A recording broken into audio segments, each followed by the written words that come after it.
Friends எல்லாருக்கும் happy Sunday. நான் இப்போ தான் தூங்கி முழிச்சேன். நேற்று நினச்சேன் காலையில் சீக்கிரம் எந்திக்கணும், துணியெல்லாம் துவைக்கணும்.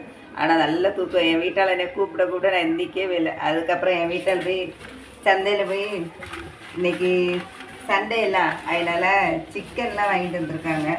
அதுக்கப்புறம் தான் நான் எந்திரிச்சிருக்கேன். அவங்களா டீ போட்டு குடித்து போயிட்டு வந்துட்டாங்க சந்தைக்கெல்லாம்.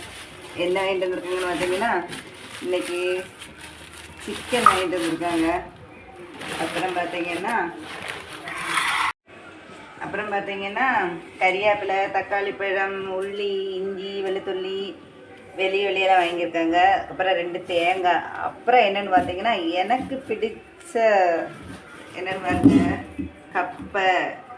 இன்னைக்கு கப்பை புட்டு செய்யலான்னு வாங்கிட்டு வந்திருக்காங்க. நான் செய்வேனான்னு தெரியல, ஏன்னா 3 நாளத்தை துணி இருக்குது துவைக்கிறது, அதனால டவுட்டு தான். அப்புறம் பார்த்தீங்கன்னா ஏத்தம்பழம் வாங்கிட்டு வந்திருக்காங்க. அது ரொம்ப நல்லது. எங்கள் வீட்டில் யாருமே இதை ரொம்ப விரும்பி சாப்பிட்றது கிடையாது. அதனால என் ஹஸ்பண்டு வாரம் வாங்கிட்டு தந்துடுவாங்க. இவ்வளோதான். நெக்ஸ்ட் வீடியோவில் பார்ப்போம். Tata, bye bye.